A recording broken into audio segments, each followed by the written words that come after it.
আপোনালোকৰ কাৰণে গুৰুত্বপূৰ্ণ ভিডিঅ' লৈ আহিছোঁ আজি।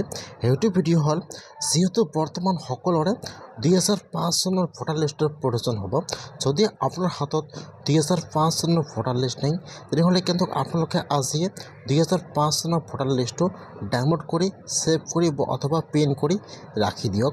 কেনেকৈ আপোনালোকে 2005 চনৰ ভোটাৰ লিষ্টটো ডাউনলোড কৰিব আপোনালোকে আপোনাৰ নিজৰ মোবাইলৰ পৰা মই আজি এইটো ভিডিঅ'ত আপোনালোকক সম্পূৰ্ণ প্ৰচেছ ষ্টেপ বাই ষ্টেপ দেখুৱাই দি আছোঁ।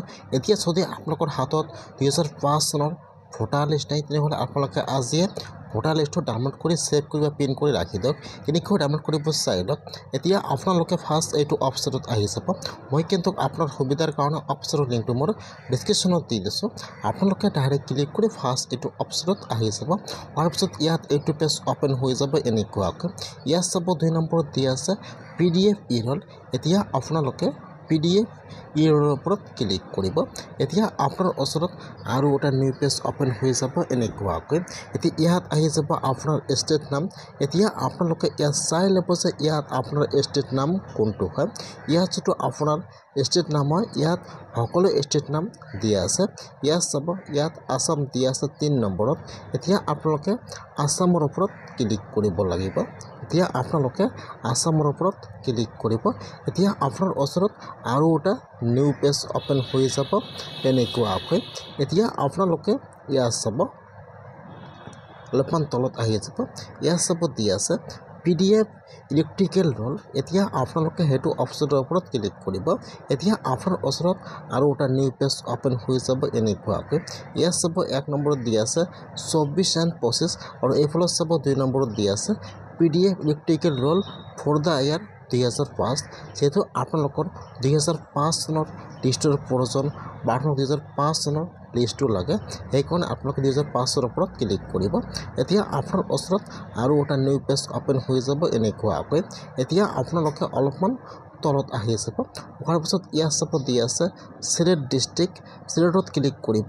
ইয়াত আপোনাৰ ডিষ্ট্ৰিক্টৰ নাম আহি যাব। এতিয়া আপোনালোকে ইয়াত চাই ল'ব যে ইয়াত আপোনাৰ ডিষ্ট্ৰিক্টৰ নাম কোনটো হয়। ইয়াত যিটো আপোনাৰ ডিষ্ট্ৰিক্টৰ নাম হয় আপোনালোকে ফাৰ্ষ্ট ইয়াত আপোনাৰ ডিষ্ট্ৰিক্টৰ নামটো ছিলেক্ট কৰি লৈ ল'ব। তাৰপিছত ইয়াত আহি যাব আপোনাৰ এছেম্বলিৰ নাম। চিলেক্টত ক্লিক কৰিব। ইয়াত এছেম্বলিৰ নাম আহি যাব। যদি আপোনালোকে আপোনাৰ এছেম্বলিৰ নামটো নাজানে তেনেহ'লে আপোনালোকে আপোনাৰ ভোটাৰ ID কাৰ্ডৰ পিছফালে চাব তাত কিন্তু আপোনাৰ এছেম্বলিৰ নামটো দিয়া আছে। এতিয়া আপোনালোকে ফাৰ্ষ্ট ইয়াত চেক কৰিব। ইয়াত কিন্তু সকলো এছেম্বলিৰ নাম আহি যাব। এতিয়া যিটো আপোনাৰ এছেম্বলিৰ নাম হয় এতিয়া আপোনালোকে আপোনাৰ এছেম্বলিৰ নামটো ছিলেক্ট কৰি লৈ ল'ব। ফাৰ্ষ্ট ডিষ্ট্ৰিক্টৰ নাম তাৰপিছত ইয়াত আপোনাৰ এছেম্বলিৰ নামটো ছিলেক্ট কৰি লৈ ল'ব। এতিয়া ইয়াত আহি যাব আপোনাৰ পলিং ষ্টেচনৰ নম্বৰ। এতিয়া আপোনালোকে 2005 চনত যিটো চেণ্টাৰত ভোট দিছিল বা যিটো চেণ্টাৰৰ নাম হয় স্কুল বা কলেজ বা মাদ্ৰাছা ইয়াত সকলো নাম দিয়া আছে। এতিয়া আপোনালোকে যিটো চেণ্টাৰত ভোট দিছিল ইয়াত আপোনালোকে এনেকুৱাকৈ চেক কৰিব। ইয়াত চাৰ্চৰ অপশ্যন দিয়া আছে।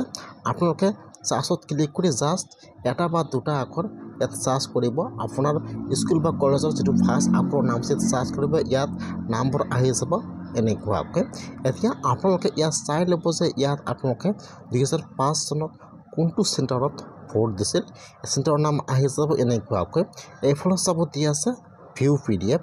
এতিয়া আপোনালোকে ইয়াত চাই লৈ এতিয়া আপোনালোকে ভিউ PDFৰ ওপৰত ক্লিক কৰিব। এতিয়া কিন্তু আপোনাৰ ওচৰত 2005 চনৰ লিষ্টটো অ'পেন হৈ যাব এনেকুৱাকৈ।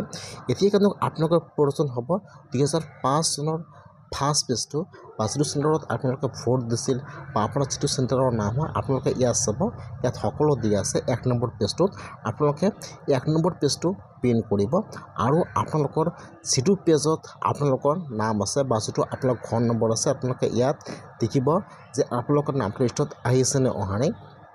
এতিয়া আপোনালোকে ফাৰ্ষ্ট এইটো পেজ প্ৰিণ্ট কৰিব। তাৰপিছত যিটো লিষ্টত আপোনালোকৰ নাম আছে আপোনালোকে সেইটো পেজ প্ৰিণ্ট কৰিব। এতিয়া কিন্তু আপোনালোকে ভোটাৰ লিষ্টটো ডাউনলোড কৰিব এনেকুৱাকৈ। আপোনালোকৰ হাতত যদি 2005 চনৰ ভোটাৰ লিষ্ট তেনেহ'লে আপোনালোকে আজিয়ে লিষ্টটো ডাউনলোড কৰি ছেভ কৰি ৰাখি দিয়ক।